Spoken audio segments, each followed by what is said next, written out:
They kicked me out during Thanksgiving dinner. The turkey was still on the table. The candles were still burning. My mother's good china was still set for 12 people, and they kept eating. I heard them through the front door as I stood on the porch in November in a sweater. No coat, no keys, no warning. Forks on plates. My uncle's laugh.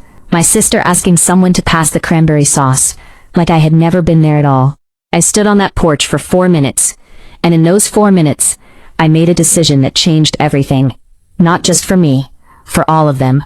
Drop your city name right now in the comments, and subscribe because what I did before midnight on Thanksgiving, they are still recovering from. My name is Sloan Hargrove.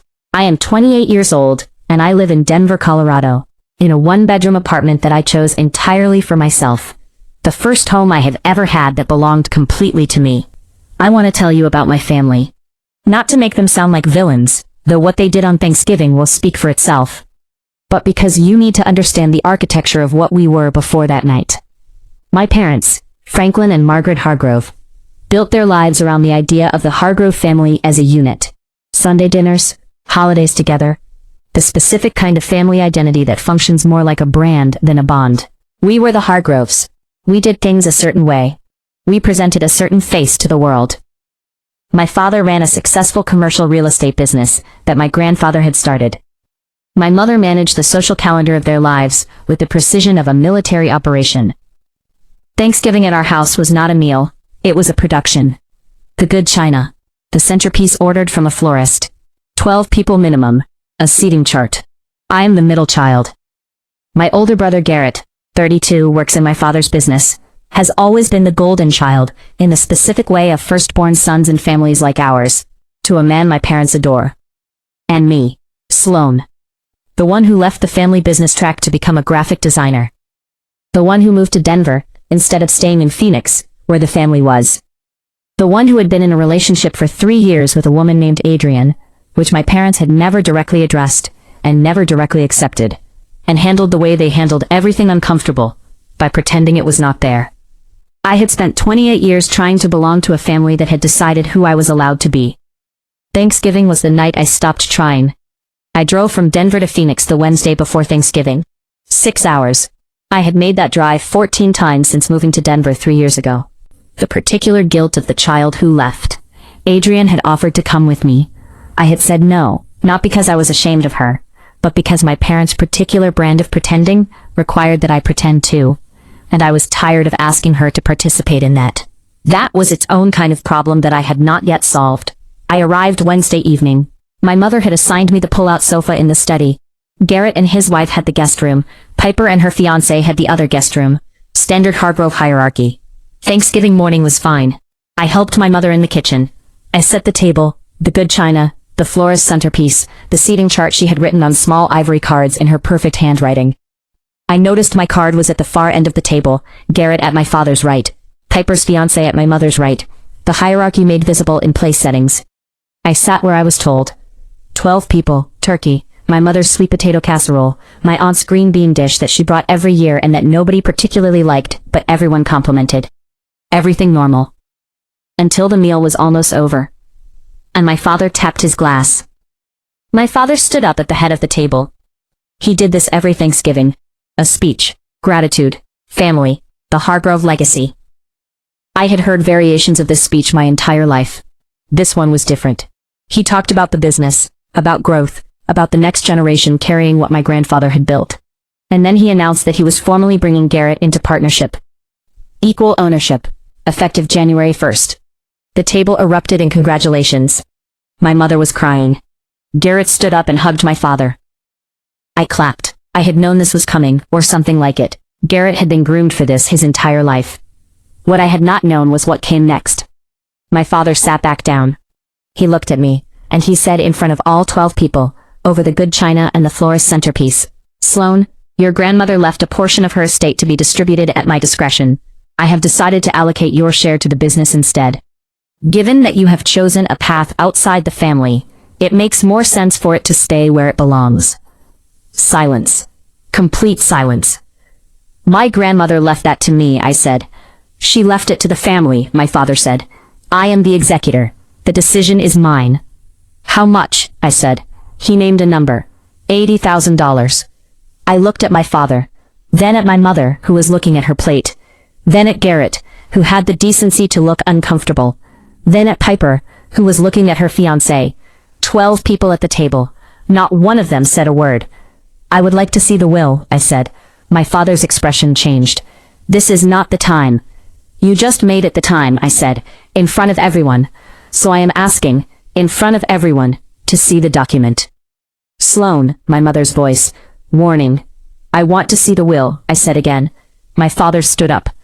I think, he said quietly, that you should leave. I left. Not because I wanted to, but because 12 people were watching, and I understood, with sudden, clarifying certainty, that nothing I said at that table would change anything. The fight was not at that table. The fight was somewhere else. I picked up my bag from the study. I walked to the front door. My mother followed me to the hallway. Sloane, please, just give him tonight. He took $80,000 that grandmother left me, I said, and announced it at Thanksgiving dinner, in front of everyone. The business needs... Did you know? She looked at her hands. That was my answer. I opened the front door. November in Phoenix is not Nashville cold, but it was dark and it was 50 degrees, and I was in a sweater and my coat was inside, and I was not going back in for it.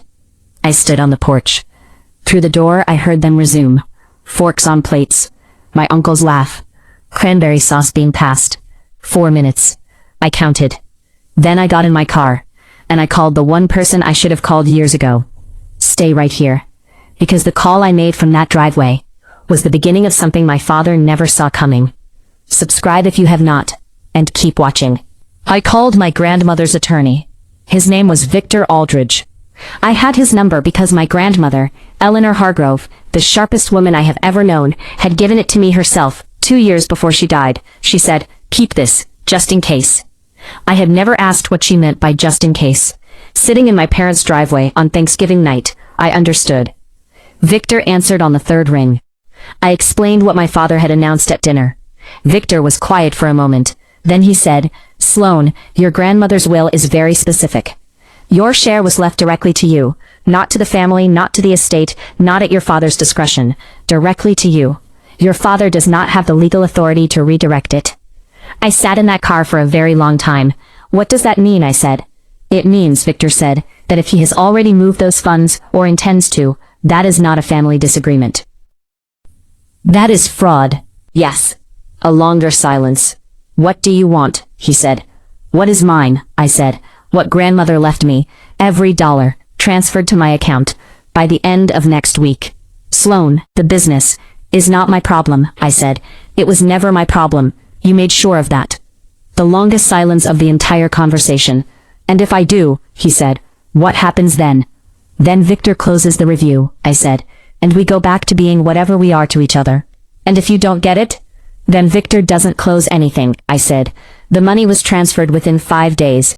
$80,000, every cent my grandmother had left me. I am not going to tell you that my father apologized, because he did not directly, not in the clean way that apologies are supposed to work. What he did was call me 3 weeks later and ask if I would come for Christmas. I said I would think about it. I thought about it for 2 weeks, and then I called my mother. Not my father, my mother. I told her I would come for Christmas under one condition. Adrian was coming with me. Not as my friend, not as my roommate. As my partner. And my parents would treat her accordingly. My mother was quiet for a long time. Then she said, "Okay." Just that. Okay. It was not everything, but it was the first honest word she had said to me in a very long time. We went for Christmas. It was awkward and careful, and full of the particular tension of people trying to behave differently than they have behaved for years. My father shook Adrian's hand. He called her by her name. It was not warm, but it was real, and I have learned, slowly imperfectly, that real is sometimes more valuable than warm.